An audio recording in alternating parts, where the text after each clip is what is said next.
All right, hello everyone, and welcome to the Wild Labs Variety Hour of May.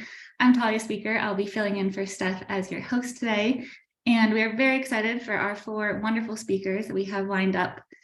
First, Jared, with potentially some assistance from Jackson, will be sharing some information about the new Margo Luminous tracking collar release. Then we'll hear from our very own Ellie Warren on communicating effectively about your conservation technology work, top tips from our editor. Then Luciano will share some insights from developing a snow leopard monitoring system in Kyrgyzstan. And then finally, Andrea will join us to talk about the XPRIZE Wildfire, a firefighting tech innovation competition. And with that, Jared, do you want to take over and jump into our first talk? Sure. Well, thanks very much. I appreciate talking to everyone here today. It's a first, I think, connecting some faces to names, but I definitely recognize or have chatted with people on email before. Yeah, my name's Jared. I work with Margo Supplies. We're based out of Canada as well as the US. And I've got Jackson here as well, and he's the head of our R&D. So I wanted to share with you folks some of the work that some people may be familiar with, which is our version of a wildlife tracking collar. Just give me 3 seconds to see if I can turn on the on our PowerPoint. Here we go, and Jackson's going to drive for me as well. Yeah, so we started this project 4 years ago, and it was to reimagine what a satellite tracking collar may look like. You can see the collar is just on the left-hand side right here. That's one of our most recent units. And one of the starting points for us was a commitment to trying a single housing design. So we don't have a separate battery compartment and transmitter. We're using it all packaged in that one single device there. The other part too that you'll notice is that's a solar panel. So we're harvesting quite a bit of solar, and that's the main power source for the collar. We've done a lot of research as well on an omnidirectional antenna. And all of these things combined allows us to try and get to a lower weight on the collar. And what we've seen is a collar that weighs about 250 grams total and capable of collecting up to 1 fix per hour. So what have we done? We started in 2019 with some urban Columbia black-tailed deer. We've had 40-ish wildlife deployments since then. They've been again on Columbia black-tailed deer, elk. This black bear here, you can see that device right there. This is a yearling orphan cub that was released in the Eastern US with one of the Eastern US game agencies. And so that's our first wild carnivore model testing. And throughout the process, we've had them tested in coastal environments, kind of mixed and dense canopy forests, alpine environments as well. And throughout these deployments, we're really looking at what's our real world solar charging capacity, what kind of reception quality can we get from these collars. Again, you'll notice here, it's hanging below the neck. We're not trying to have the collar sit on top of the neck. The durability of the device and the long-term longevity of it. So where do we find out? The first one we found out is that solar is a very good option for mammal collars, especially diurnal ungulates in particular, but we think there's applications beyond that too. So on the left-hand side of the screen, you'll see some data. This is just a quick snapshot. This is just from a couple days ago on a actively deployed collar we have on an elk, and this is in the Rocky Mountains. So a couple things you'll see that's pretty neat here. We're getting pretty good accuracy on the GPS positions. Our next versions have an updated GPS chip, so we're seeing in our shop testing improvements beyond that as well. The other cool part I want to draw your attention to is the battery. I know this is only a day or 2.5 days roughly, but if you look here, we're seeing pretty much that's the actual battery millivolts on the collar itself, and that's fully charged. So for this elk, this one's actually collecting it at 1 fix per 2 hours. We have another one in the same trial doing it 1 fix per 1 hour. And our solar charging kept up withdrawal from January until now. We still have a fully charged battery. And you can see, of course, that's at night. We're not getting any solar charge. That's during the day. We're getting really good solar. So yeah, it is possible, especially on ungulates. We're going to continue expanding that. But the solar charging is a great option. The other thing you'll notice here is the reception. We have been doing a totally different kind of antenna, and we've custom tuned that antenna to our collar. basically we're trying to minimize data loss. And if you look here on this last column, it says SBD attempts. And so a bunch of 1s, 2s, that's the amount of tries our caller took to send the data out through the Iridium network. And largely what we've seen on these antennas is really fantastic numbers. On one elk in northern Alberta, I think our average attempt was 1.4 times. So we're pretty much getting data out almost immediately. The other takeaways is by starting with a single housing, we're reducing the upfront weight of the collar. And so we're just seeing lower wear, generally speaking. The more a collar weighs, the more strain there is. It's kind of exponential. You have a heavier collar, you need a heavier bolt to attach that collar to a heavier belting, et cetera, et cetera, et cetera.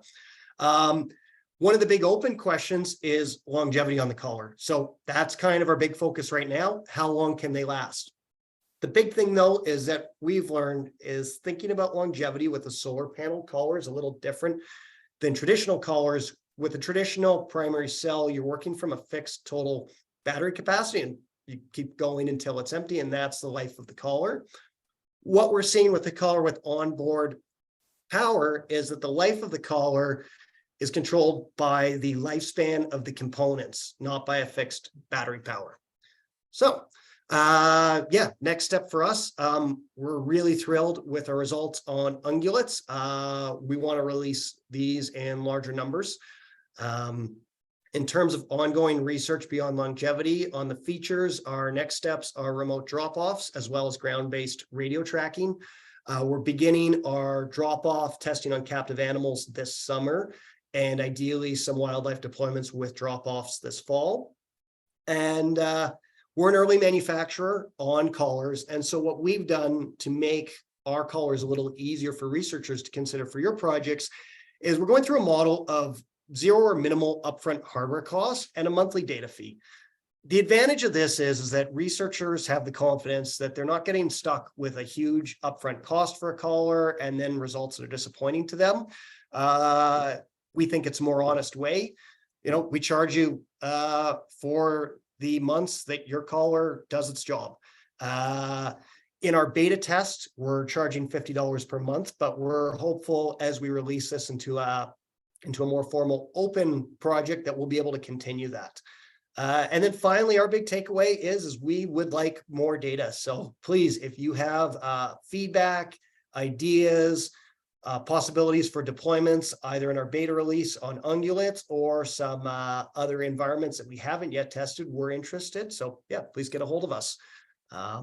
That's kind of the information. I was hoping that we'd have a chance to have a couple quick questions if I've left us enough time. Yeah, wonderful. Thank you so much, Jared. That was a great call to action to the community. And one of the questions I was going to follow up with first is, are there any particular systems that you're keen to test out and that you haven't been able to yet? Not at the moment, to be honest. Well, we're kind of in a pause waiting for hardware. The next big one for us to test in wildlife will be drop-off. But again, that's captive testing, which we've already got organized this summer. We're working on carnivores kind of right now in a more controlled release.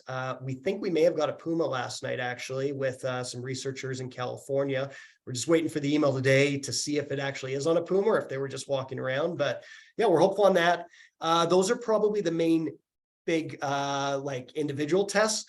Beyond that, it's longevity again. And so just more environments in general, more environments, more animals in general, and how they perform in those situations. Okay, cool. Robin, do you want to jump in with your question? I just wanted to ask where the solar panel is located, because on the elk you didn't see anything. Yeah, absolutely. It was on the other side of the, you could just see the belting on that side. The solar panel's located right on the actual main device housing. So the main device housing has a rechargeable battery, the solar panel, as well as all the hardware, antenna, and circuit board. But it's just on the face of that. But then it's under the neck of the ungulate? Exactly. Yes, it is. And that was always our design intention. We're not intending to have it sit on the top of the animal. We get this question a lot. What we've seen with ungulates is it doesn't have to be on the top. Number one, here, I've got it here, actually. If you look here, that you can see this is both the lid, and the lid has the embedded solar panel on it. So yeah, the idea is that we're using a panel that's tuned to more ambient light. We're not trying to harvest direct sunlight. And we're seeing pretty low power options. So yeah, it's been working really well. Again, on diurnal ungulates, it's working excellently. We've just started black bear testing, and it's going to be an expansion on environments and animal behavior from there. Interesting. Cool. Thanks. We have a bunch of questions in the chat. Tycho, you want to jump in and ask yours? Sure. Hi, Tycho speaker from Santa Cruz. I'm wondering if there's an opportunity to replace the battery with superconductor. I'm sorry, a supercapacitor, just because you could maybe get some weight gain for the power density. Do you know? Have you thought about that? We have looked at some of that technology. What we've seen in the past probably 10, 20 years with the advent of electric cars and all that is that a lot of money has been put into our chargeable batteries. If you do the math comparing like a typical 18650 cell right now compared to a primary lithium or a supercapacitor, those 18650s are the best power density per dollar right now. So that's kind of what we've gone with. Per weight as well? 2 years of lifetime.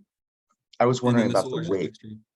Sorry. Because I was thinking that the supercapacitor might be lighter, and you said that had a big impact. Not so much on, yeah, batteries are great.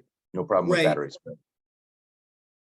yeah, you're right. A supercapacitor would definitely reduce the weight significantly, but for what we're trying to go for, we don't think the power density is quite there. The other thing I'd mention too, that we're doing an iridium collar as well. And we should bear in mind that iridium, of course, is controlled, the core technology and the iridium side of it is controlled by iridium. The modem itself is, I think, 30 something grams. So at some point, like an iridium collar is never going to be that light. I think there's a lot of other opportunities for lighter outbound transmitters and other technology, and that's something we want to keep working with. But bear that in mind that I think iridium is always going to be a medium collar plus. What is interesting, Tycho, is there is some very latest stuff on the market that's a hybrid supercap primary cell or lithium cell. We do have some of those on my desk right now, and we are kind of looking at that. They kind of give you the advantages of both. So we are kind of looking at that as well. Thank you. Cool. All right, we have lots more questions. I was curious about cost too, but maybe we can come back to that later. I think we should move on. So thank you both so much. Ellie, you want to jump in and share your presentation? I do. Okay, here we go. So everyone, welcome to Showcasing Your Work for Conservation Tech Readers with me, Ellie Warren. I am from Wild Labs. I edit and write much of the stuff that you see on Wild Labs, including Writing Bootcamp, which if you haven't seen, this presentation is basically just a shorter version of that, where you will get much more in-depth information about writing for our audiences. But I thought this would be a fun little way to just review that, because we'd really like to start seeing where people's projects featured on Wild Labs. So why are we doing this?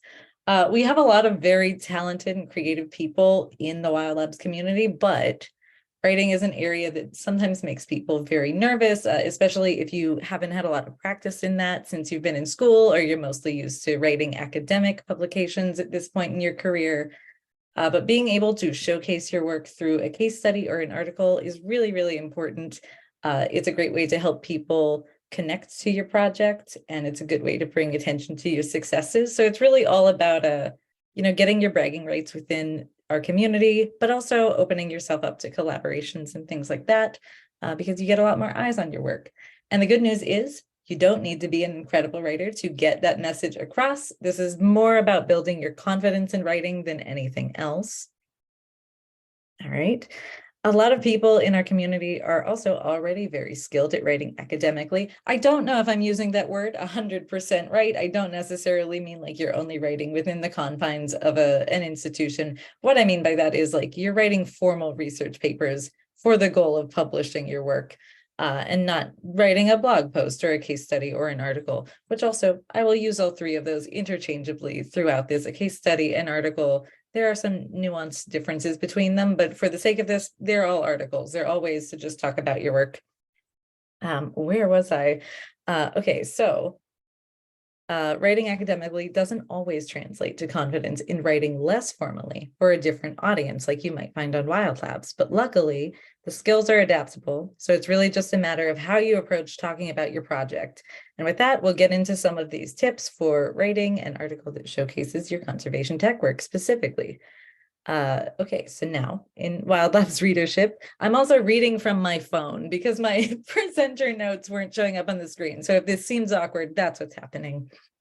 It's one of those days on Variety Hour. Now in WildLabs readership, you will find people with the same expertise as you, and they'll also be very interested in your reports and publications about your work. That's also very important. I'm not saying don't publish those things on WildLabs, please share them. But the great thing about WildLabs is that it brings together people from all across the conservation tech field. And that means when you write about your work on the platform, it'll be seen by people of all skill levels. They're working with all types of technology. So you'll also get readers who won't have that same base level of understanding. So if you want to share your work with a broad audience, and especially if you want to collaborate or connect with others through your work, it's really important to tailor your writing in order to connect with a very diverse range of people. Okay, so here you'll see some of the differences between writing for academia or research and writing for the purpose of sharing a project with your audience. So some of those major differences will be in the language. Sometimes your language will be much denser and more technical when you're writing for research purposes. And that's not always necessarily accessible to people who don't already have a base level of expertise in what you're talking about. So if you're writing for a very general audience, you want to make sure that it's simplified a lot more. And while your piece can still be aimed at other experts, I'm not saying you have to write for the general public who has no knowledge about conservation tech. It should ideally be possible for someone who's not an expert. So like think about a student who's going into conservation tech. Should be possible for them to understand the point of your article if they're given the right context. An article will also have a much more narrow focus. And by that, I mean, you don't have to cover everything about your project in an article. You could be focusing on just deployment or on one specific tool or on a particular experience or success you had within a project. You could also be giving an overview of a full project and its outcomes, but in a less formalized way. An important thing to remember is that an article isn't necessarily trying to prove anything about your project. It can just be about showcasing what's interesting or cool or that you want people to take away from this one thing they're reading about it. So immediately that really takes the pressure off of writing because you don't have to cover everything all at once. All right, so we're going to get into some very general tips. These are good things to remember no matter what you're writing. Make your writing concise. Now, this is a funny tip coming from me because I never do this. Steph knows I write the longest things in the world, but this isn't necessarily all about length. It's more about just making sure your thoughts are organized in a way that people can follow. And especially if you're new to writing, it can really help if you stick to something like the 5-paragraph structure that everybody hates in school. If you don't know where to start, like that still works. They teach it to you for a reason. It's a really good tool, and then you can expand out from there. Outlining your article is also really important, especially if you're nervous about writing and you don't know where your article is going to go. This will help you figure out those main points that you want to hit. All right, make your writing coherent. Remember that you know the topic you're writing about better than anyone, but that also means you need to take extra care in helping your audience. And what I mean by that is you'll have blind spots about your own work because you understand it so fully. And so you might be taking mental leaps in your writing that you won't recognize, especially if you're reading your article a lot while you're editing it.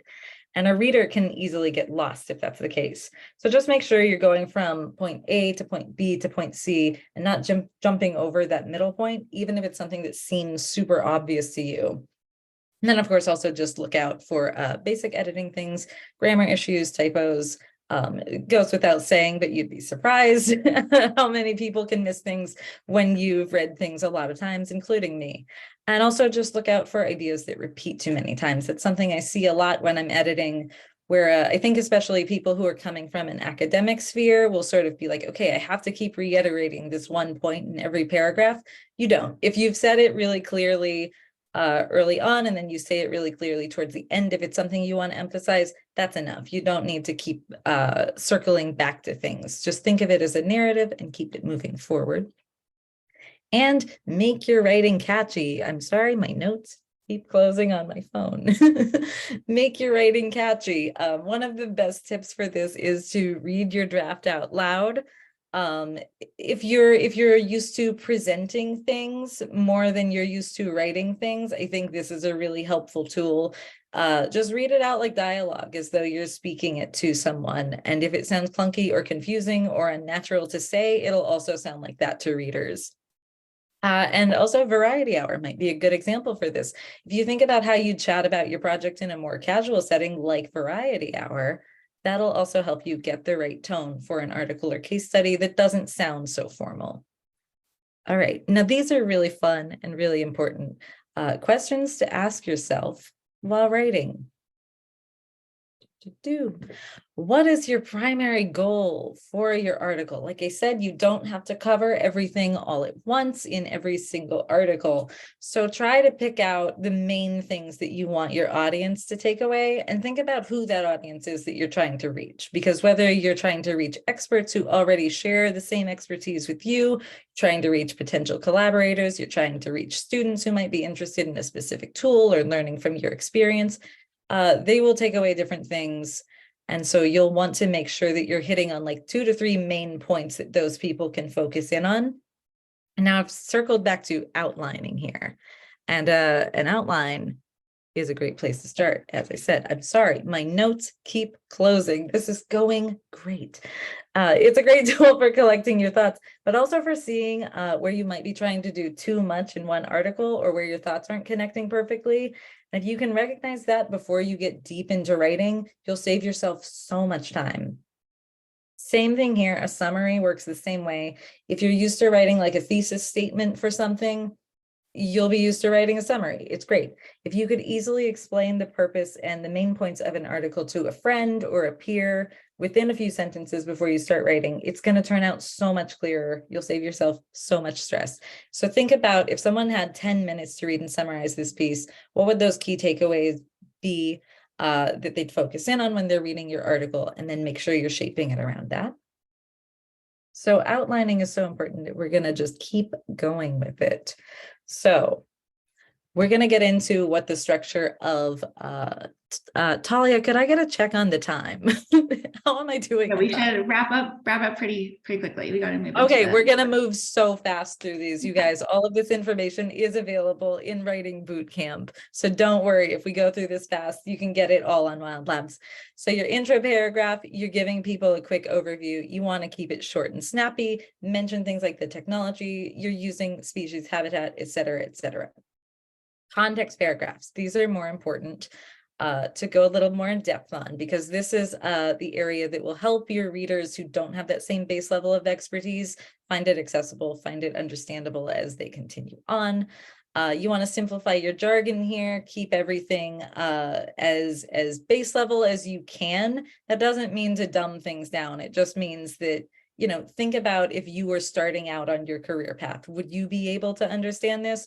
Or is it a little too high level for someone to catch up on? If you're giving context, you want to make sure that that's sort of their base camp for building the understanding they need throughout the rest of the article. Main paragraphs. And this is where you want to hit those main points that we talked about in your outline. So the things that you want people to take away. The most important thing to remember here is that your article is a narrative story. So every paragraph is moving your story along. It's not just reiterating what we already know, and it's not just giving dry facts. I think that makes things a little more fun. Okay, this is stuff that we've already kind of talked about, so we can move along, but just remember that readers who want to know more information about your project, they can always seek that out. So again, don't feel like you have to cover everything. Conclusion. This is the place where you want to reiterate why your work is important. You briefly capture your main points again. Doesn't mean repeating exactly what you've already said. So I like to think of this as a place to make a final point about why readers should care, instead of just doing another summary. And a good question to ask for this is there anything important that you haven't said about why you're sharing this work in particular, or from this angle in particular? And for busy readers who skim your article, this might be the only part that they really focus in on, to see if they've missed any key thoughts that they want to circle back to and reread. And for those who read your entire article, this is a good place for them to collect their own thoughts and think about how they might want to engage with your project, if that's something you want them to do. And finally, the call to action.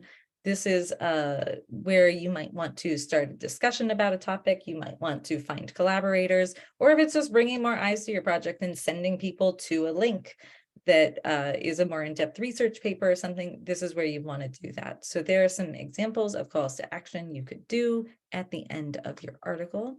Final thoughts. Anyone can write. It's a lot like Ratatouille. Anyone can cook, anyone can write. You don't have to be great at this. You just need to be confident enough to communicate it clearly, show people why your work is important and cool. And if you can get your thoughts across in a really clear way that makes people understand that, that's always more important than writing with style. So if your big stumbling block is that you think your writing is a little boring, or it's a little clunky, or maybe it's not as slick as you might see in a magazine or something, it really doesn't matter. The majority of people in the world are not great writers, but they still have things that they should be able to share with the world. So just practice. And writing for Wild Labs is also a low pressure way to build this skill, because you're writing for an audience that already cares about your work. So that should make you feel really good. If you are interested in learning more about writing for Wild Labs and building your skills, you can explore our writing bootcamp. There is the link. There are 3 articles that you can find on Wild Labs right now that talk through everything I've covered in a lot more depth. And if you're ready to share your writing on Wild Labs, you can head to wildlabs.net/resources to get started. And I hope to see many of your projects on Wild Labs soon. And with that, I will stop sharing. Awesome. Thank you, Ellie. That was wonderful. So yeah, just as Ellie said, the reason we included this in Variety Hours is because we have so many cool projects come here every month, and it's really important to communicate those and get them captured and out into the world. And Ellie has been a super valuable part of our team, helping that content get out into the community. Steph just shared a recent series that we published, and also Ellie's bootcamp is linked in the chat. Ellie, you got a bunch of interesting comments and questions in there that you can follow up with too. So thank you. And yes, please go share your work on Wild Labs and elsewhere, and use Ellie's top tips to do so effectively. With that, it is time for the Wild Labs quiz. Ellie, back to you. Okay, great. Okay, do we have the voice of Wild Labs? Jake, are you here? Yes. Hello. All right, take it away, Jake. I may start coughing because I have a dry throat, but let's go. Okay, it's time for the Wild Labs ad break. Are you an experienced program development manager with a passion for conservation technology? Come work with us at Wild Labs and help us grow our impact. If you have a proven track record in developing and implementing successful business strategies, excellent fundraising and grant management skills, and you want to put your skills to use supporting programs for a global conservation technology community, then visit Wild Labs now to begin your application. Please apply by the 29th of May for consideration. And there should be a link in the chat. Okay, and next, are you attending ICCB in 2023 in Kigali, Rwanda? In July, you can join Wild Labs starting on the 22nd of July for Bridging Sectors for Movement Ecology Innovation, a pre-Congress workshop that will bring together conservation tech experts from around the world. During this 2-day event, we'll discuss catalyzing cross-sector collaborations around emerging innovations in movement ecology and share the findings from our Tracking Progress research project. If you want to build connections and collaborations that can make a difference in the movement ecology space, register now. We'll see you in Rwanda. And finally, our new Conservation Tech Showcase is your window into how outstanding organizations around the world are creating impact and pushing the boundaries of applying technology to their conservation management projects in the field. Wild Labs' new editorial series brings together projects from 14 of EarthRanger's Conservation Tech Awards finalists. With the new case studies shared every week from now through to June, explore the showcase on Wild Labs.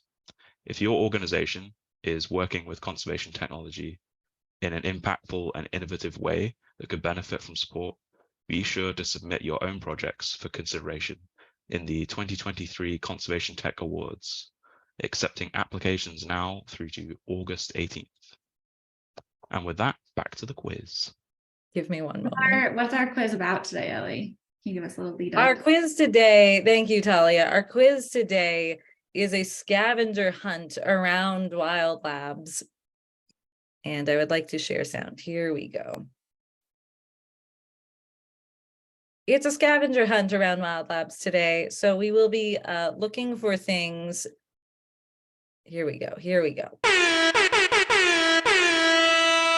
Wasn't that important? Isn't everyone happy we took an extra minute to fumble around to have that sound effect? It's Wild Labs game time.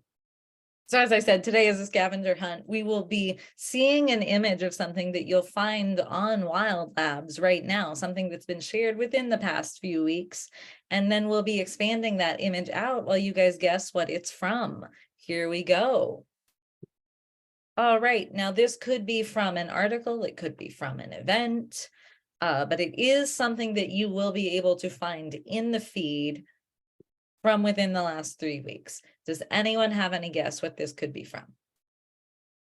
Share your guesses in the chat if you do.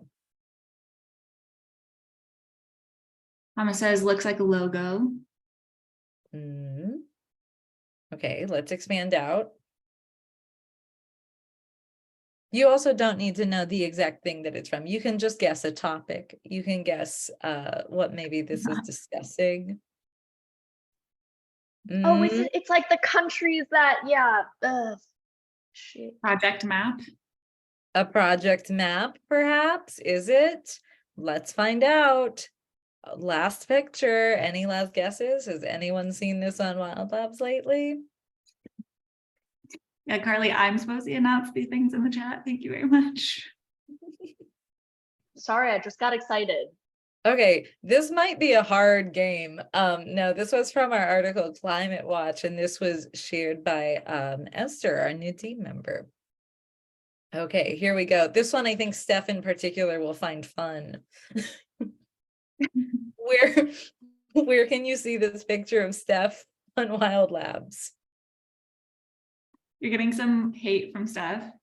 I'm gonna say a recording from an event.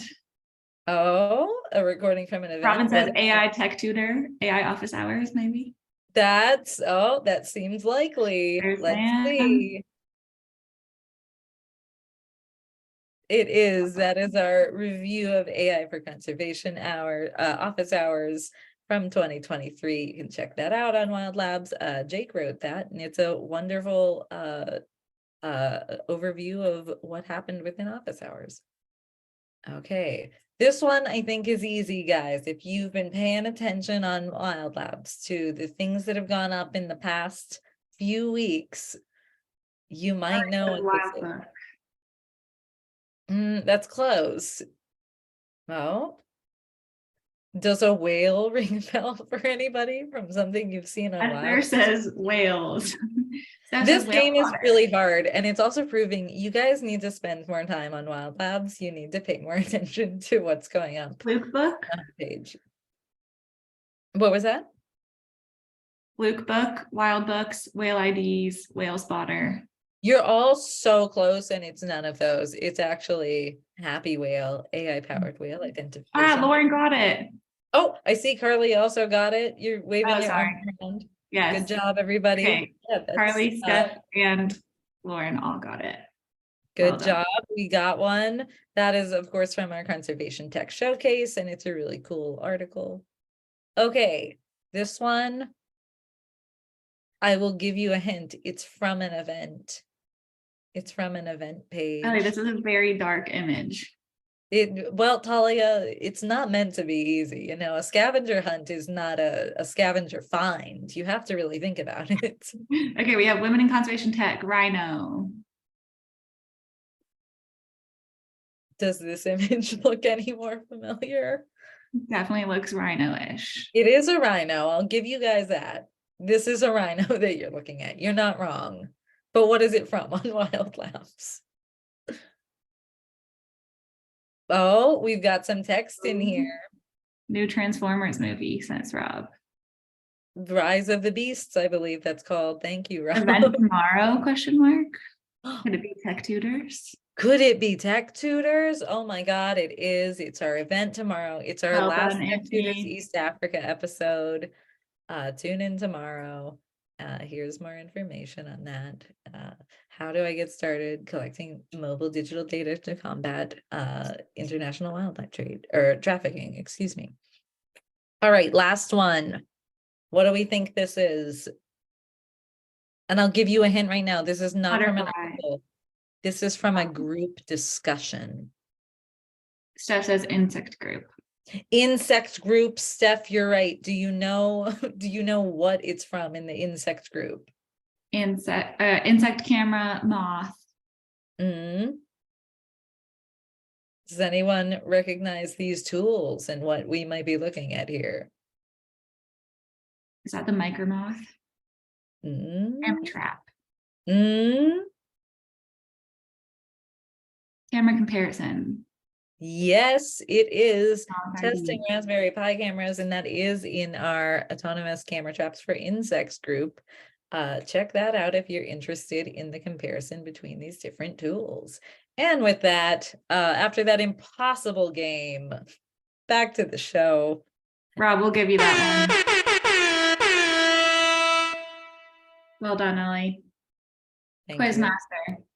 All right, let us move on. Andrea, sorry, we're having Luciano first.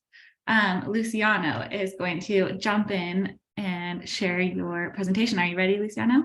Yeah. Hi everyone. Hi. Thanks for having me here with my girlfriend Caroline, my partner in adventures. Can you see my screen? Yes, you're all good. So, well, I'm gonna quickly introduce myself and tell you how I got into conservation, because it's not my background really. Around 5 years ago, we bought a camper van and we decided to explore what's behind that, really, what's beyond human culture, and we drove from Europe to Mongolia. And that's been 5 years of adventures in really remote landscapes. And since then, we started meeting the local populations that share environments and habitats with endangered species. And one day we encountered a snow leopard in the wild while driving up the mountains to the border with China in Kyrgyzstan. And that made that incredible. Was an incredible transformative experience for us. That really they made us take a life decision to protect this endangered species and work, put our time and effort towards protecting these animals in the wild. So since then, well, a lot of things happen, and we got involved in voluntary projects around the country, just intuitively, meeting people in the countryside and the nomads, and try to help them in whatever way we could, completely voluntarily.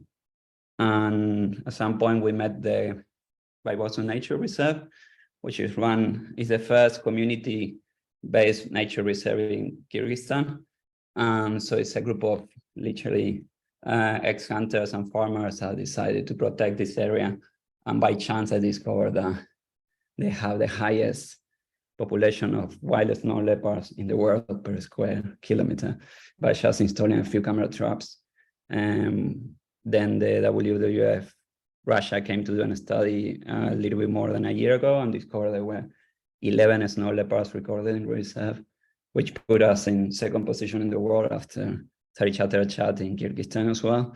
So this place is a real treasure and needs a lot of attention. And so with Caroline, we always live in the countryside and in the wild in a while. We never really park our van or live in the cities. We decided to go and offer them to live with them, with the local community, and support the project full-time, completely voluntarily. So since then, we've been living with them at the base of the reserve. And this, as I said before, is it's a treasure of nature, this place. And this is some of the footage that they showed me the first time from just casually. I mean, they know the mountain really well, but there were not many cameras deployed, and the cameras that were deployed in the mountains show, just an incredible wildlife. And this cultivated me completely because I come from art, technology, and design background, and photography and documentation as well. So I thought, okay, I'm gonna do my best to show the world this incredible place and try to bring resources there by my own means to try to deploy creative ideas into this nature reserve and try to protect these animals the best as I can, really. So quickly, when I went up to get the camera trap footage with them, I realized the main challenge was not to install more cameras, but to find a system that was a bit more centralized than just having to locate each camera trap and then having to get SD cards and change the batteries, as it takes just for one trek 6 hours to get to those altitudes to check just one group of cameras. We're talking about 3,800 meters of altitude where the cameras are located. And going there is really a mission, really. You can see here what we had to do to reach some of the cameras in winter. And so it makes it quite complex to get the data from the camera traps. And in practical sense, it's a big effort just to change some batteries and SD cards, really. You risk your life sometimes. If you have an injury, you have a problem up in the mountains there, it will be no time until it gets too dark to temperatures to go to minus 40 degrees, and you will not be able to make it through the night. So, and my challenge now is to come up with a system where we could, instead of reach individual cameras, we could have all the information sent to a server or one place in where it's of easy access, and then from there retrieve all the information that's been taken from the cameras. So I discovered that there were 3 boxes in the reserve that originally was part of a project intended to wildlife photography. So these photo hunting boxes were already installed there, but they never been used with that intention. But I thought it was a great starting point for me to have this kind of like insulated box base in where I can install a lot of equipment and have solar panels, have a server being run there, and put the point-to-point link antennas and the batteries and the computer servers, and from where I can collect all the information from the cameras around. So how they see this working is like you have a box with a server and then point-to-point link to one device called Mesh++, which creates a network of 300 meters around of Wi-Fi. And then within those 300 meters, I can just set Wi-Fi cameras everywhere I want. And then this mesh could extend if you put another of these mesh devices at less than 300 meters from that one, then it takes 300 meters more, and like that. You can kind of create a network in where area of the reserve you want to map, and then have the freedom of locating the cameras on the animal path as you prefer. Then all the information will be collected in this box, and then in that server, and ideally that's already much better than what we have now, so we don't have to reach each individual camera. And in the future also, it could be that if we can store enough power with the solar panels there, we can have then the information being sent to the house of one of the shepherds nearby. So eventually we won't need to even go to that box in the center of the valley within the reserve. So we could centralize and get access to all the footage, we'll say even in real time. And how I see it happening is maybe using a system that is being already used for CCTV cameras. That's quite advanced, and the video recorders work really well.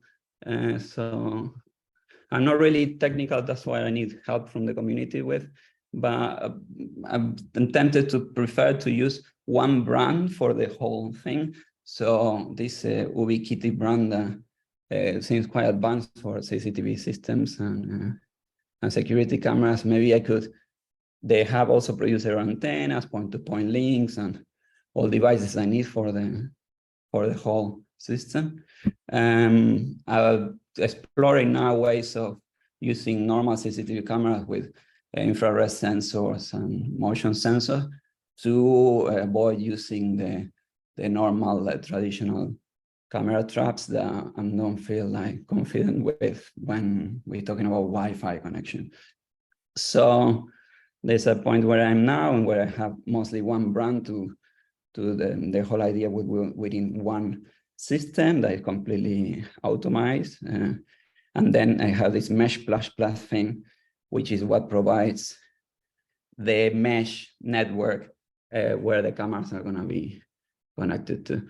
So here you can see that dot in the middle will be this box with a server. From there, with a point-to-point link, I'm going to target one of those circles, blue circles, which is the first mesh, and that connects to the server in the box. And then if you locate one of those meshes nearby, then you can kind of like extend the network of Wi-Fi along different areas of the animal path where we want to locate the cameras. So this will be really beneficial for us because it's not only that having everything in one place is great for retrieving the information. Also, if we can use a cloud system after and even artificial intelligence to sort the footage, then we can automate the whole process of storing this information. That at the moment is a little bit tricky because the rangers and the local community are people that don't have much expertise with technology. So, for example, no one knows how to use a computer, do a backup and all of that.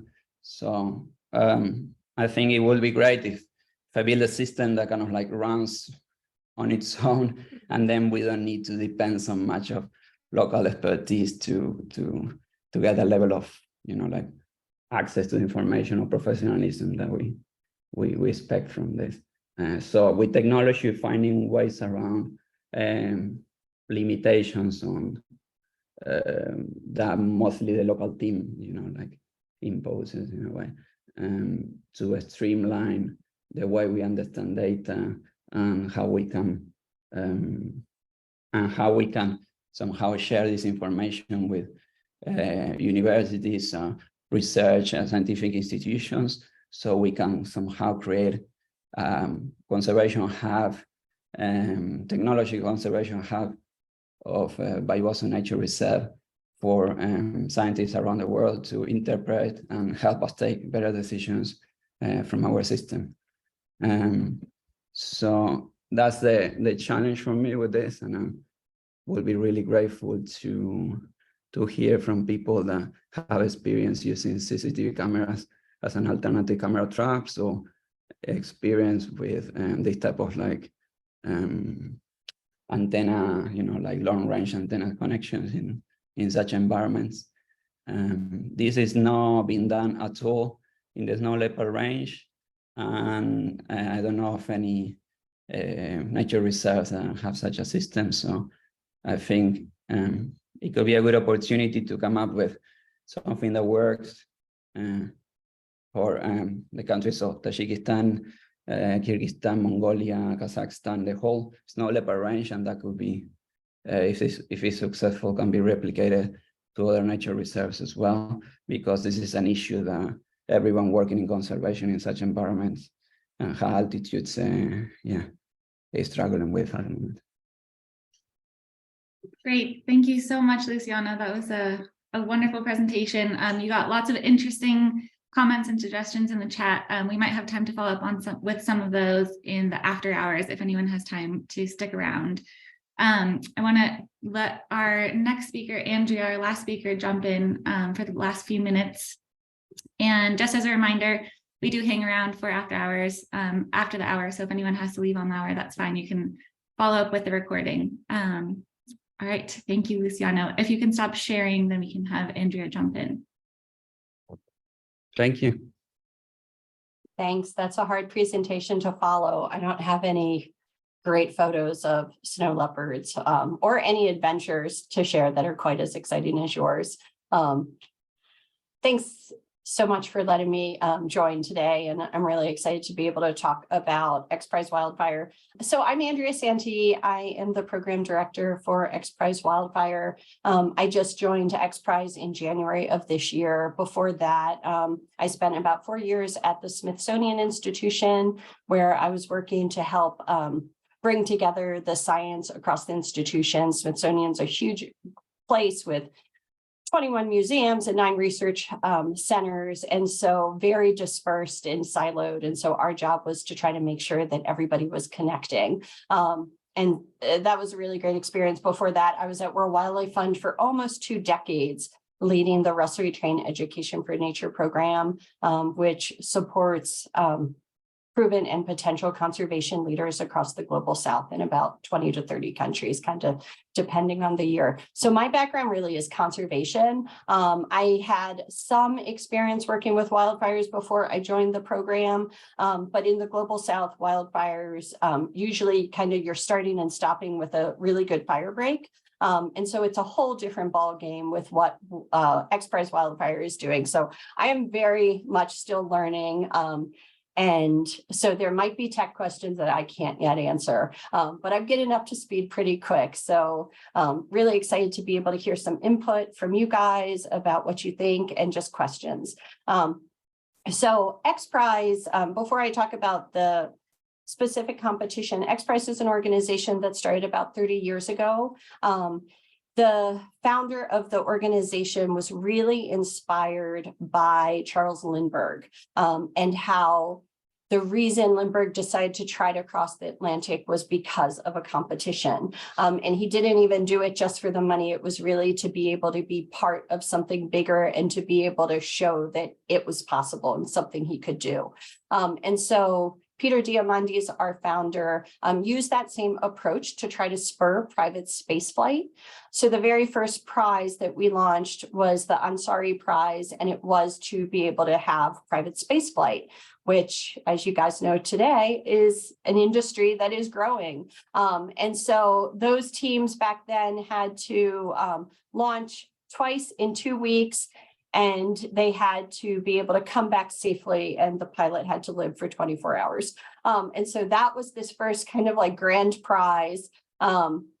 And they thankfully were able to do it safely.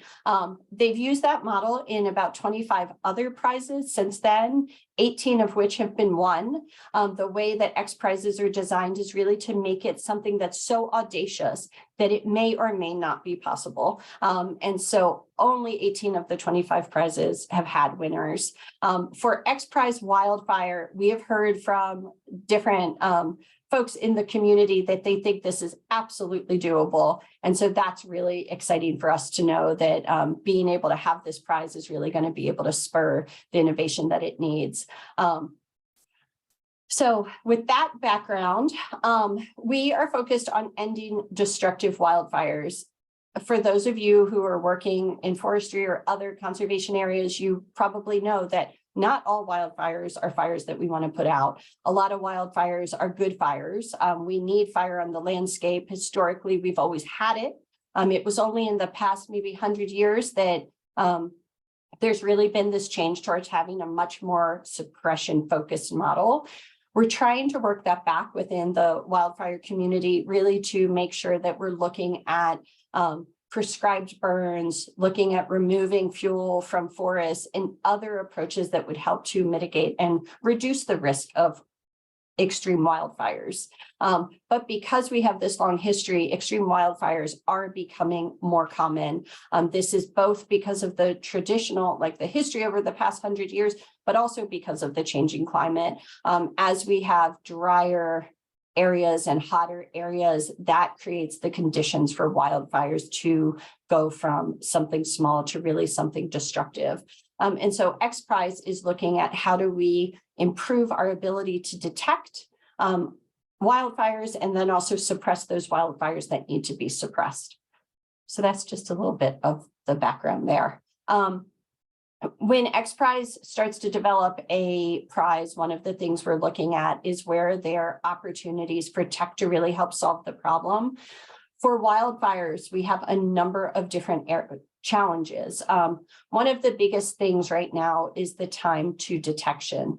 I didn't know this before I joined XPRIZE, but most wildfires are still detected around the world by someone making a phone call. So a citizen calling in to either 911 or someone calling in, their other emergency services to say, hey, I see smoke or I see a fire.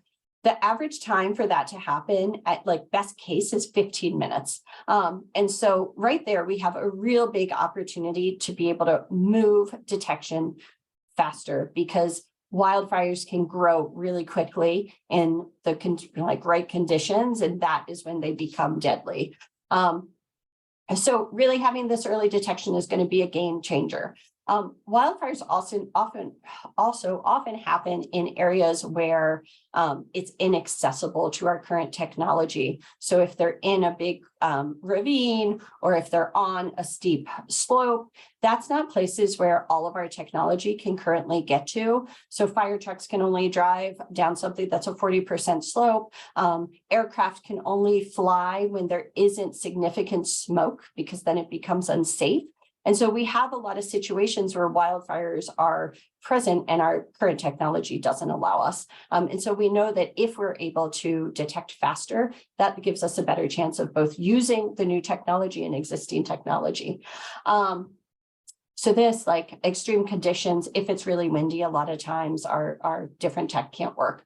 And then wildfires, like many other sectors that we know of, is siloed. And so for wildfires, the detection, the response and suppression can be across multiple different agencies. It can also be across multiple different parts of the agency. So from your local firefighter to municipal to state to federal. And so because of those disconnects, that can also slow down the rate and speed of response. When most of the advanced tech and even just the advanced services are really still mainly in the global north and not yet available in the global south. I was just talking with a partner from the DHS, Department of Homeland Security, who was saying that in some of their partners in different parts of the world really haven't developed super advanced systems for addressing extreme events in general. And so their emergency services aren't quite as well coordinated as in some parts of the world. So those are some of the things that we are looking at and trying to address. We have just launched our prize. So the XPRIZE Wildfire is a 4-year, $11 million prize that is going to run across 2 different tracks, which I'll share. We launched on April 21st. I don't know if any of you guys know this guy on the right-hand side, but that is Palmer Luckey. And he came to our launch and has thrown his hat in as a potential competitor. He is the creator of the Oculus. And so we're really excited to know that we've got kind of folks from student groups all the way up to established businesses that feel that being able to participate in this prize is really going to be able to move the needle on wildfire detection and response. And so I included a photo of him. He's also super knowledgeable about wildfires. I've been really impressed. So as I said, it's 11 million, but it's actually 10 million in prize purse. And then we have an additional 1 million from Lockheed Martin that's just for detection. And so that will likely be split across the 2 tracks. 4 years, but there's the caveat, it's not really 4 years. It's actually 22 months if you're competing for one track, which is our space-based, and 36 to 42 months if you're competing for the autonomous wildfire response. We say 4 years because we've been working on this for longer than what the competition runs. And so it's a little bit misleading, but it all adds up in the end. So these 2 tracks, we really broke it down into looking at, we've got different challenges with wildfire. There's not going to be one solution that solves everything. And so these are two different approaches to being able to improve detection. And then one also includes a response. So for space-based detection, this is a challenge for teams to be able to detect every single fire with precision and accuracy within basically a minute or two. They then have to transmit that information to 2 ground stations, and then have it in a user-friendly interface. Where this is going to really help to advance technology is a lot in the AI and the data that they're going to be using to do the machine learning to be able to really improve what the detection looks like. Currently, we anticipate most teams being able to do detection at about a fire that's about 10 square meters, but we're hoping they're going to be able to get down to detection of a fire at 1 square meter. And so that would be a huge gain in our ability to have that type of detection. We are looking at space-based detections, but teams are actually going to be competing on a high altitude platform, and then kind of simulating what they would be seeing from space. And so that is what we help to provide, is we provide the testing situation, we provide the HAP, and we provide the ability for teams to come together and try to reach this, this ambitious goal. Autonomous wildfire response is what we consider maybe a little bit more of a traditional XPRIZE, because it's kind of like any tech that you want to bring could help solve this. So for the autonomous wildfire response, teams have 10 minutes to detect, get to, and suppress an incipient fire, which is kind of a fire that's just starting.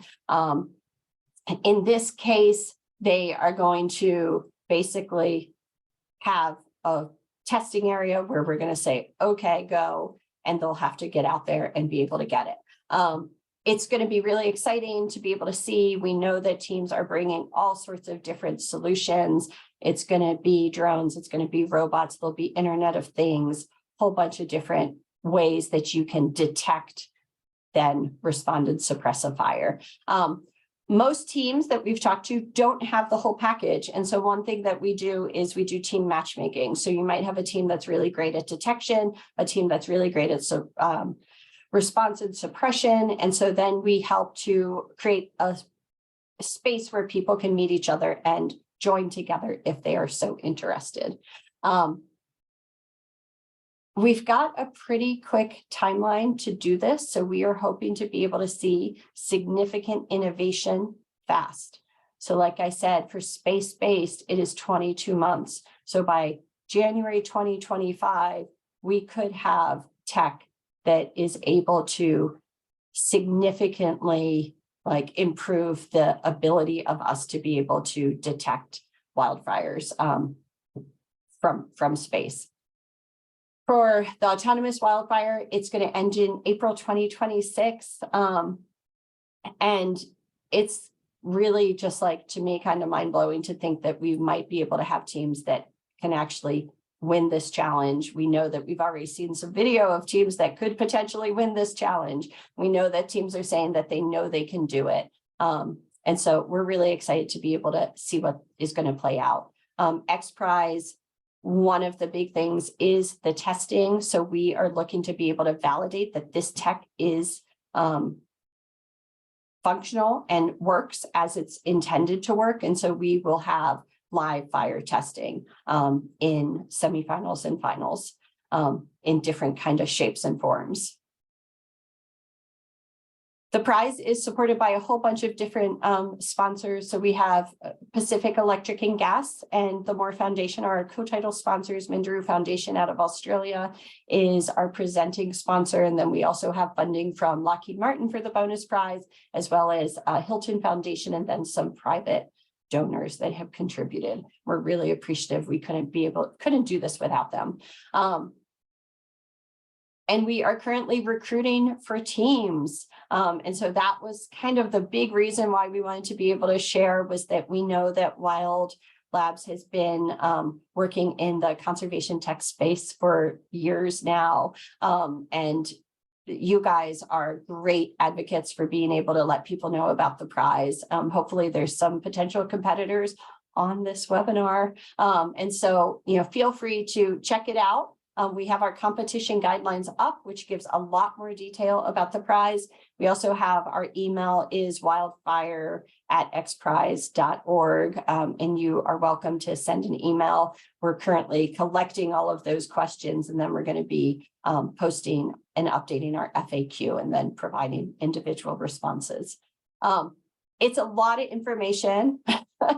It's also, the two tracks are different enough, and so in 10 minutes, I didn't want to take up too much time, but happy to answer questions if there's questions. And you can also find me at andrea.santy@xprize.org. Wonderful. Thank you so much for that, Andrea. That was awesome. You have had lots of excited comments and questions in the chat. And I know XPRIZE has generated a lot of excitement in our community in the past around the bushfire challenge. So yeah, hopefully we will have some folks interested in more conversations to come. We are over time, so I just want to wrap up and say thank you all so much for joining our May Variety Hour, and I will end the recording here.